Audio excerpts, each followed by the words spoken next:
Muy buenas tardes a todos. Hoy continuamos con nuestro capítulo número 3, la parte 3 de nuestro curso de Apocalipsis. Vamos a continuar desgregando el capítulo 1 del mismo libro, pero antes de empezar vamos a hacer una pequeña oración. Cariñoso Dios, te agradecemos por el día que nos regalas, gracias por la vida y gracias por las personas que nos van a ver. Te pedimos que obres en cada uno de ellos para que haya una transformación en sus corazones y dirígenos este momento. Por Jesús te lo pedimos. Amén. Bueno, mis estimados amigos, como ustedes han visto en los otros capítulos de este mismo tema, que es este curso bíblico de Apocalipsis, mi nombre es Santiago Huaca, yo soy instructor bíblico. Y hoy quiero compartir contigo, pues, la siguiente parte de este libro tan hermoso que es el libro de Apocalipsis, que su nombre se llama Revelación, es decir, que está abierto. Nos habíamos quedado en la parte de que dice la Escritura, sobre todo en el vamos a volver un poquito porque estuvimos justamente aquí. Nos quedamos en este versículo, en el versículo de Apocalipsis 1:7. He aquí que viene con las nubes y todo ojo lo verá, y los que le traspasaron y todos los linajes de la tierra. Eso ya lo vimos la vez pasada. Así que vamos a continuar, porque es el mismo PowerPoint, al versículo número 8. Esta es la tercera parte. Apocalipsis 1:8. Y como yo te he dicho otros días, solo va a ser son clases cortitas, no te van a llevar mucho tiempo, así que serán 24 minutos cuando suene la campana. Apocalipsis 1:8 nos dice lo siguiente: yo soy el alfa y el omega, yo soy el alfa y la omega, el principio y fin, dice el Señor, el que es, el que era y que ha de venir, el Todopoderoso. Bueno, creo que aquí no hay mucha explicación porque está claro que está refiriéndose a Jesús. También se lo podemos aplicar al mismo Dios, al Espíritu Santo. Ellos son el alfa y el omega, el principio y el fin. Lo único detalle que dice el que ha de venir. Entonces, cuando utiliza la frase el que ha de venir, se está refiriendo a Jesús, que también se lo llama el Todopoderoso. Vale, vamos a ver la frase del Todopoderoso. Éxodo 3:14. Y respondió Dios a Moisés: yo soy el que soy, cuando se lo preguntó en la zarza. Y dijo así, así dirás a los hijos de Israel: yo soy, me envió a vosotros.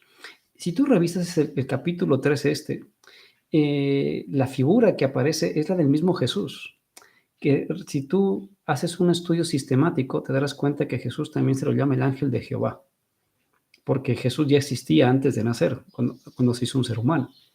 Entonces, vas a ver que en este capítulo 3, el ángel es el que dice, yo soy el que soy. Sí, porque recordemos que el que se acercó al hombre a través de como mensajero, en este caso era siempre Jesús, en la figura del ángel de Jehová o del arcángel Miguel. Esas son las figuras, o del príncipe de los ejércitos. Esas son las palabras que utiliza la Escritura para referirse a Jesús en el Antiguo Testamento. Génesis 17:1. Era Abraham de edad de 99 años cuando le apareció Jehová y le dijo: yo soy el Dios Todopoderoso, anda delante de mí y sé perfecto.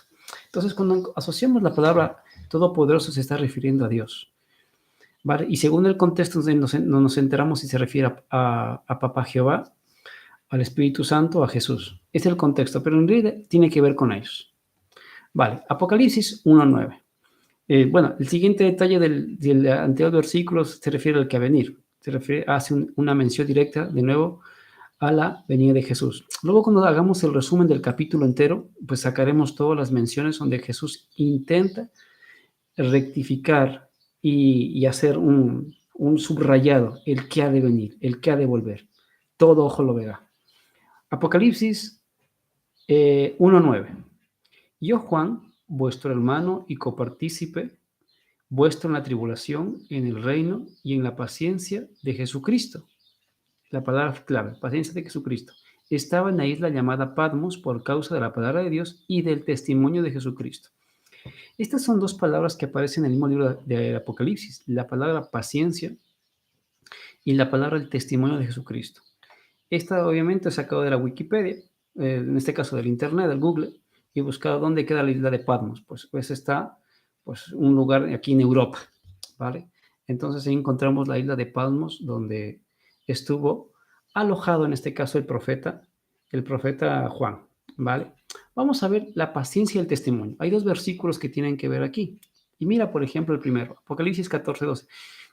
Porque lo que trato de hacer es que tú veas que estas palabras están de un lado, o sea, se colocan ahí porque Apocalipsis toma las palabras de otros lados, inclusive del mismo libro de que tiene. Apocalipsis 14:12, mira aquí. Aquí está la paciencia de los santos, los que guardan los mandamientos de Dios y la fe de Jesús. Entonces tú ves que en este versículo asocia paciencia con guardar los mandamientos y la fe en Jesús.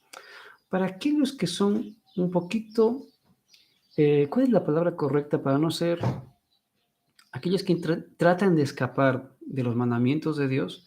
Aquí en el libro de Apocalipsis habla de aquellos santos, uno, que tienen paciencia, dos, que guardan mandamientos y tienen la fe de Jesús. Y miren, por ejemplo, con la referencia a la palabra y testimonio, Apocalipsis 19:10. Yo me postré a sus pies para adorarle y él me dijo, mira, no lo hagas, yo soy consiervo tuyo y de tus hermanos que retienen el testimonio de Jesús.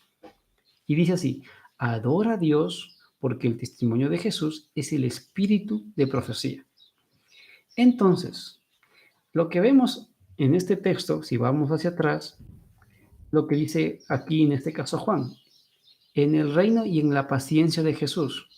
Entonces, este hombre tiene paciencia porque, uno, porque guarda los mandamientos por amor a Jesús y tiene fe. Y segundo, dice, y del testimonio de Jesucristo. El testimonio de Jesucristo se llama el Espíritu de Profecía. ¿Y qué es el Espíritu de Profecía? Es la capacidad del Espíritu Santo de permitirle a ese hombre escribir estas cosas. El Espíritu de Profecía tenían todos los profetas, se llama el Espíritu de un profeta. Es decir, que el Espíritu Santo influencia en ellos respetando lo que es su pensamiento, respetando su escritura, respetando en este caso hasta inclusive su cultura, porque Juan está hablando en el tiempo de su época. Esto es lo que hace lo que se llama el testimonio de Jesús, o también llamado el espíritu de profecía. ¿Qué es el testimonio de Jesús? La misma Biblia te explica qué es. El testimonio de Jesús es el espíritu de la profecía. Vale, entonces ya tenemos dos textos más muy interesantes ligados ahí. Apocalipsis 1:10. Este creo que va a ser un poquito chocante para algunos si alguno me escucha. Yo estaba en el Espíritu en el día del Señor y oí detrás de mí una gran voz como de trompeta. Si en los versículos anteriores nos habla del Espíritu y profecía y el testimonio lo liga a la paciencia y la paciencia va ligada a los mandamientos y la fe, es un vínculo que no se puede separar. No se puede tener paciencia si no se guardan los mandamientos. No se puede guardar los mandamientos si no se tiene fe en Jesús. Y no se puede recibir el Espíritu de profecía si no se tiene esas cosas. Entonces todas las cosas van juntas una de otras. No puedes tener una cosa, o sea, que no puede existir un profeta que no guarde los mandamientos. Si existe eso, estás delante de un profeta falso. Si existe hay un profeta y no acepta a Jesús, o no es Jesús su regla de fe, pues tenemos un problema. Estás creyendo en un profeta falso. Entonces, ese es el contexto. Ahora aquí nos va a ligar otro interesante. Este hombre que recibe el testimonio y que estaba en el Espíritu, por eso habla del Espíritu recibe, en el día del Señor. Muchas personas, cuando leen este texto, leen, con todo respeto lo voy a decir, con una visión o una cosmovisión católica. Porque entienden de que el día del Señor, bajo la cultura y la tradición, es el domingo. Pero si uno coge la concordancia y las referencias marginales, como habrás visto en nuestra batería de videos que yo te invito a que lo mires, si tú eres sincero del corazón y haces el ejercicio de coger palabra por palabra, en ningún momento vas a encontrar que el día domingo es el día del Señor. Esta es una aplicación que nosotros, los seres humanos, le hemos dado creyendo que Juan recibió la profecía en el día del Señor. Pero el contexto de la Biblia me muestra que el día del Señor no es el domingo. Vale. Mira, por ejemplo, pues utilicemos la concordancia, la palabra día y del Señor. Vale, pero vamos a ir a la primera fase, que es yo estaba en el Espíritu, porque hablaba hace rato del Espíritu profecía. Vamos a ver qué es el Espíritu profecía. Hay mucha diferencia entre la posesión y estar en el Espíritu. La posesión es algo demoníaco. Satanás le quita la voluntad al ser humano y se posesiona de él. Y yo estaba en el Espíritu, el Espíritu de profecía influye, hace que los dones se crezcan y las personas puedan manifestar y ser elementos en las manos de Dios. Ese es el espíritu de profecía. Ahora, miren, por ejemplo, qué es en la Biblia estar en el espíritu. Por ejemplo, Hechos 7:55 nos dice lo siguiente: pero Esteban, en el caso de Esteban, lleno del Espíritu Santo, ¿qué sucedió? Cuando el Espíritu Santo lo llenó a él, sus ojos se abrieron, puesto los ojos en el cielo. ¿Cuál fue la consecuencia de eso? Vio la gloria de Dios y a Jesús que estaba a la diestra de Dios. Si ustedes revisan mis otros videos que tengo por ahí, hablamos de Orión. Dios vive en lugar físico y Dios vive a millones de años luz de este planeta. Pero por el poder del Espíritu Santo, que está, en este caso, el Espíritu de profecía se apodera de él, se llena del Espíritu Santo. Juan, en este caso, perdón, Esteban ve la gloria de Dios, es decir, ve al Padre y ve a Jesús mismo, ¿sí? Y su gloria. Pero eso solo se hace cuando estás en el Espíritu. O sea, no sale nada de él, no sale en un alma, porque ese es otro concepto griego católico que hay en las iglesias, que lamentablemente se ha ido adaptando y modernizando. Y eso lo hablaremos en el capítulo que tenga que ver más adelante, sacaremos la información que es el espiritismo moderno. Y hablaremos un poquito de eso. En el libro de Ezequiel 37:1 vamos a ver lo mismo. La mano de Jehová vino sobre mí y me llevó en el espíritu de Jehová y me puso en medio de un valle que estaba lleno de huesos. Ahora, yo estoy seguro que muchos no son peliculeros, pero hay algunas películas donde se muestra personajes que ven hologramas y ven visiones delante de ellos a través de la tecnología. Pues la tecnología de Dios rompe todo lo que es la ciencia de este planeta. Y cuando viene el Espíritu Santo es capaz de hacerle ver a ese hombre que está en esta tierra y le hace ver una visión para hacerle entender algo. Lo mismo le pasó a Daniel. De hecho, Daniel recibe visiones, por ejemplo, cuando está en el capítulo 7, en el capítulo 8, recibe visiones. Y son las visiones que las ve y son tan claras que inclusive hasta llegan a enfermarse. Y lo mismo sucede en este caso con Ezequiel, que lo lleva a Dios y lo hace ver que está en un valle de repente, porque le va a dar una enseñanza.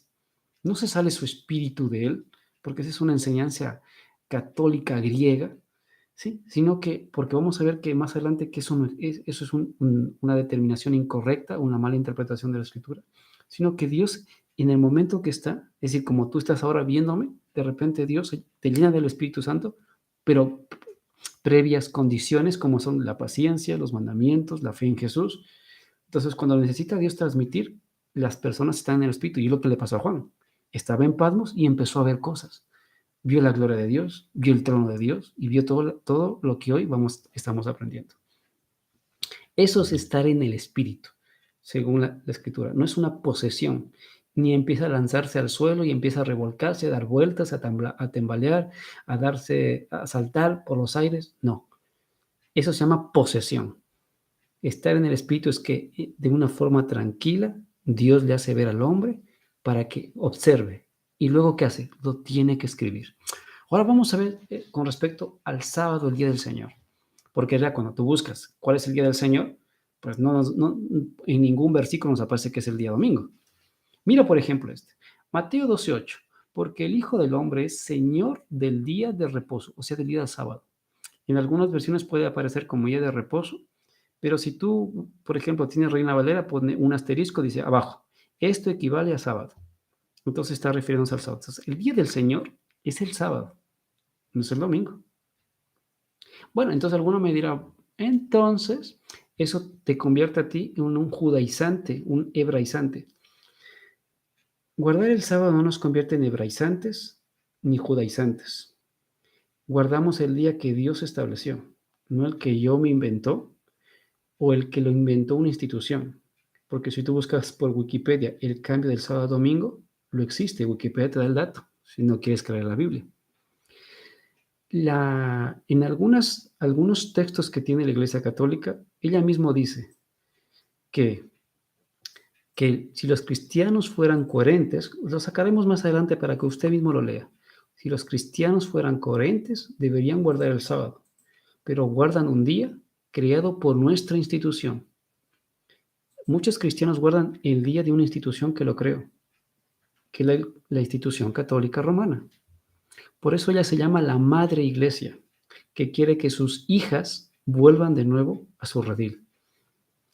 Hijas que guardan el mismo día que la madre. Y no, entonces, cuando hablamos del día del Señor, no se está refiriendo al domingo, se está refiriendo al sábado. Si esta palabra te es un poco molestosa, yo te invito a investigar, no tienes que creerme. La Wikipedia está para ti, la concordancia está para ti y las referencias marginales están para ti. Investiga, no me tienes que creer. Y guardar el sábado no te convierte en judaizante, porque uno guarda el sábado por amor a Jesús, que es muy distinto, no por salvación. Mira en el libro de Marcos 2, 27, 28, también les dijo, el día de reposo fue hecho por causa del hombre, y no el hombre por causa del día de reposo. Dios creó ese día, separó ese día para que tú seas feliz. Por tanto, el Hijo del Hombre es Señor aún del día de reposo. Aquí nos habla de que Jesús es dueño de ese día. Entonces, si es dueño de ese día y Él es digno de adoración, ¿en qué día habrá que adorarle? Me pregunto yo. No vas a encontrar que dice adóreme en el domingo. No hay ninguna cita. Y yo no la he encontrado. Yo te invito, hazlo. Mire, por ejemplo, otra, ese es en el Nuevo Testamento. Vamos a ver en el Antiguo Testamento. Dice, mira en Isaías 58, 13, 14. Dice así, si retragieres del día de reposo, o sea, del sábado, tu pie de hacer tu voluntad en mi día santo. Entonces, si preguntamos, ¿cuál es el día de Jehová? ¿Qué dice? En mi día santo. Es el sábado, pues. Y dice él, ¿y si lo llamares, y si lo llamares yugo de servidumbre? No dice eso. Si lo llamares día de los judíos, no dice eso. Si lo llamaras carga para el hombre, no dice. Si lo llamares delicia, santo, glorioso de Jehová, y lo venerares, no andando en tus propios caminos, ni buscando tu voluntad, ni hablando tus propias palabras. Entonces, si tú ese día lo dedicas a Dios, dejas de trabajar, dedicas a un día de adoración, no a la adoración de 9 a 12 o de 3 a 6. No, si le dedicas un día a Dios, dices, si tú me dedicas ese día para mí, y lo dices que es, y te deleitas en Él, dice, entonces, cuando tú haces eso, entonces, dice, te deleitarás en Jehová. Y yo te haré subir sobre las alturas de la tierra y te daré de comer la heredad de Jacob tu padre, porque la boca de Jehová lo ha hablado. Entonces aquí me muestra, el día es el sábado. ¿De quién es? De Jehová. ¿Qué pide él? Que te deleites en él. No dice que es una carga. Y dice, y si tú lo haces, hay esto, dice, habrá una bendición. Yo no sé de tu amigo o amiga, pero yo no me quiero perder la bendición de Dios. Si tú lo quieres hacer, eres libre de hacerlo. Pero si te ciñes a la escritura, te tocarás con esta verdad que está ahí. Repito, eso no te convierte en judaizante, ni en hebraizante, ni estás rompiendo ningún pacto, porque es un día que Dios lo separó. Vamos a ver otro. En Éxodo 20, 8 al 11. Hay algunos videos que yo busco en internet que evangelistas van y se acercan a las personas y les preguntan, ¿cuál es el día? No, le preguntan de esa forma, ¿sabes lo que es el pecado? Sí, ¿qué es pecado? Dice, no lo sé, dice en este caso el entrevistado, dice, es transgresión de la ley. ¿Sabes si es que estás acorde con la ley? Y le empieza a preguntar los mandamientos. No robar, no matar, honra a tu padre y a tu madre, no tengas imágenes, adora a Dios. Pero casualmente nunca preguntan el sábado. Qué curioso.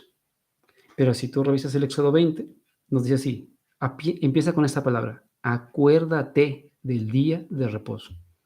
¿Por qué pone en el mandamiento? Dice, acuérdate, porque habrá gente que lo va a olvidar, pues.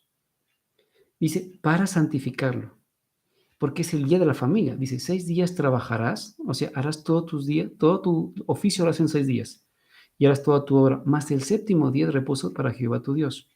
No hagas en él obra alguno, tú, ni tu hija, ni tu hijo, ni tu siervo, ni tu criada, ni tu bestia. Es decir, todo lo que esté, si habla de hijo, hija, está hablando de la familia, pues.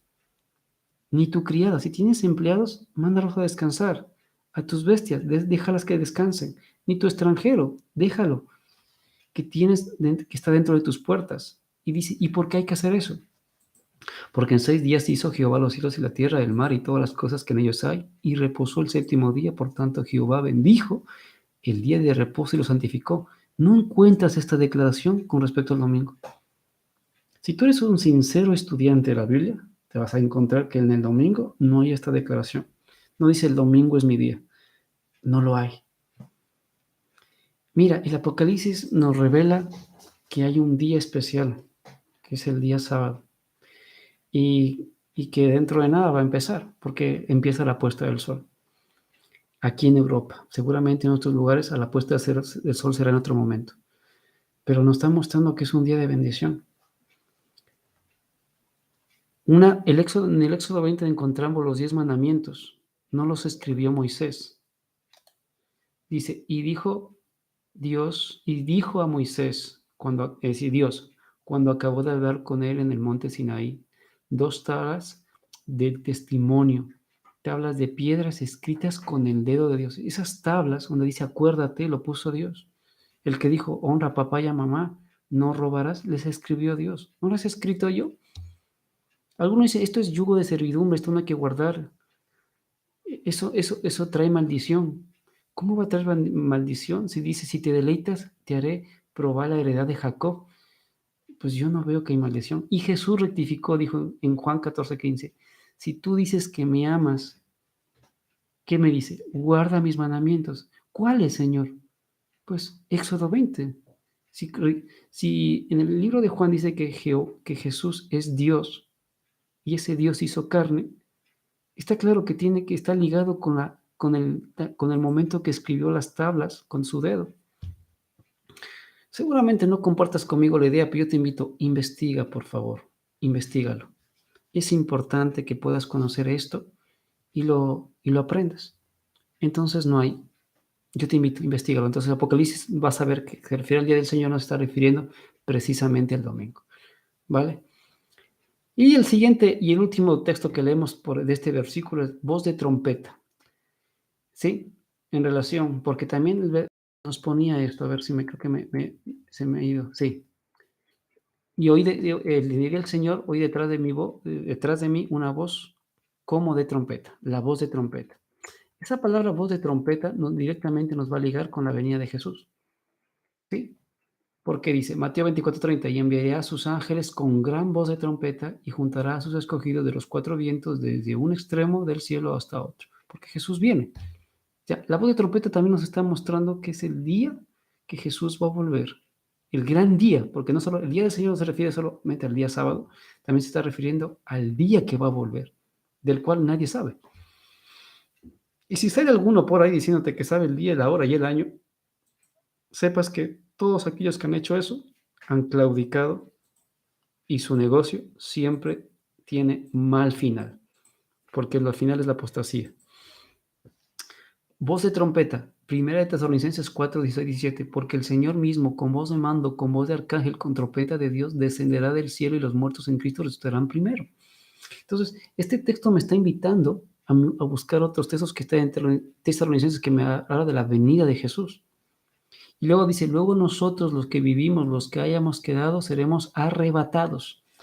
Mira justamente que para que suceda el arrebatamiento, es decir, que Dios coja su iglesia y la suba a su vehículo que Él tiene que pasar una cosa, lo que el mismo Apocalipsis dijo al comienzo, todo ojo lo verá y los linajes de la tierra. Y es lo mismo porque dice, y lo mismo con voz de mando y con voz de arcángel, con trompeta de Dios descenderá del cielo. Es decir, que si es una voz de arcángel, significa que con esa voz nadie será, no puede ser algo secreto, porque si hay todo ojo lo verá y hay una voz en trompeta, es algo visible y audible.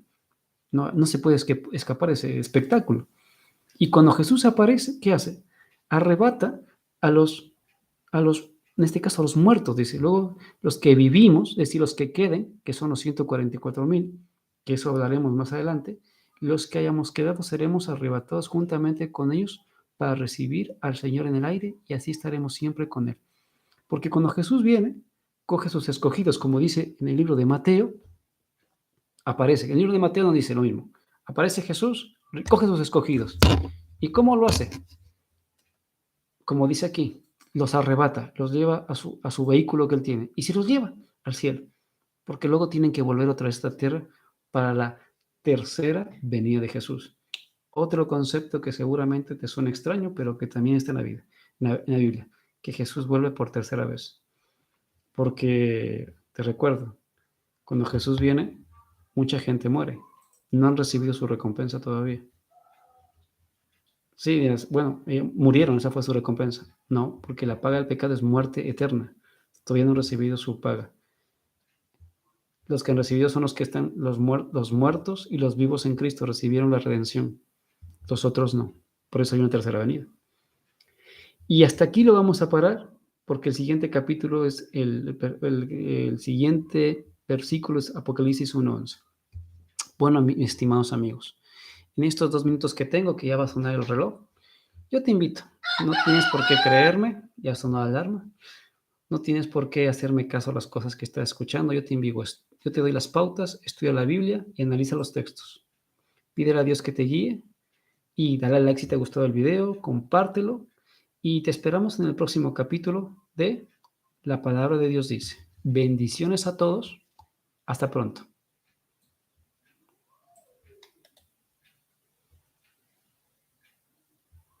Esther.